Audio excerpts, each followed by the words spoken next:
சற்று முன் கிடைக்கப்பெற்ற மிக மிக முக்கியமான செய்தி ஒன்று வெளியாகி உள்ளது. தமிழக தலைமை டாஸ்மாக் முறைகேடு வழக்கில் தமிழக வழக்கறிஞர்கள் யாரும் இல்லாத நிலையில் வட மாநிலங்களிலிருந்து பல கோடிகளை செலவு செய்து வழக்கறிஞர்களை வாங்கியுள்ளது திமுக.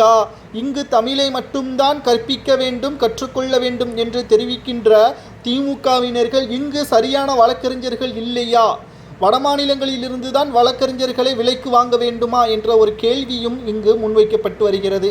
சரி, நம்முடைய என்ன செய்தி என்பதை பார்க்கும் பொழுது, நேற்று அமலாக்கத்துறை வழக்கறிஞர்கள் மற்றும் தமிழகத்தில் திமுக சார்பாக வாதாடின வடமாநில வழக்கறிஞர்கள் தமிழக தலைமை டாஸ்மாக் முறைகேட்டில் 1000 கோடி ஊழல் நடைபெற்று இருக்கிறது, அதற்கான ஆதாரங்களை அமலாக்கத்துறை சமர்ப்பித்திருக்கிறது. ஆனால் விலைக்கு வாங்கப்பட்ட திமுகவின் வழக்கறிஞர்கள் நீதிபதியிடம் கூறியது என்னவென்றால், சரியான ஆதாரங்களை இன்னும் அமலாக்கத்துறை ஒப்படைக்கவில்லை. அதாவது ECIR என்று அழைக்கப்படக்கூடிய அந்த தகவல் பதிவேடு குறிப்பிடப்படவில்லை என்றும், முதல் தகவல் அறிக்கைகளை விவரங்களையும் தாக்கல் செய்ய வேண்டும் அமலாக்கத்துறை.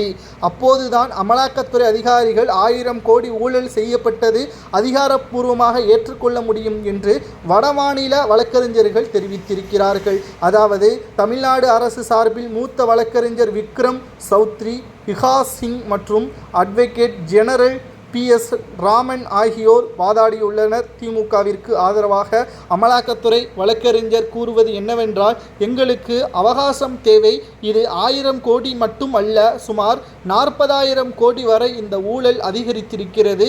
சரியான ஆதாரங்களுடன் நாங்கள் சமர்ப்பிக்க போகிறோம். இப்பொழுது நாங்கள் எந்த ஒரு துறை சார்ந்த அமைச்சரையோ அல்லது தமிழக தலைமை டாஸ்மாக் ஊழியர்களையோ நாங்கள் கைது பண்ணவில்லை.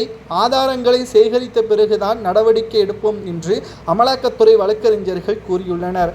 ஆனால் தற்பொழுது நீதிபதி கூறுவது என்னவென்றால், அமலாக்கத்துறை அதிகாரிகள் அந்த ECIR என்ற பதிவேட்டில் குறிப்பிடப்பட்டுள்ள முதல் அறிக்கையை நீதிமன்றத்தில் வருகின்ற 27ஆம் தேதிக்குள் சமர்ப்பிக்க வேண்டும். இதுவரை எவ்வளவு ஊழல் நடைபெற்றிருக்கிறது என்பதை குறிப்பிட்டு அந்த ஊழலுக்கான பதிவேடுகளை நீதிமன்றத்தில் சமர்ப்பிக்க வேண்டும் என்று நீதிபதிகள் கூறியுள்ளனர்.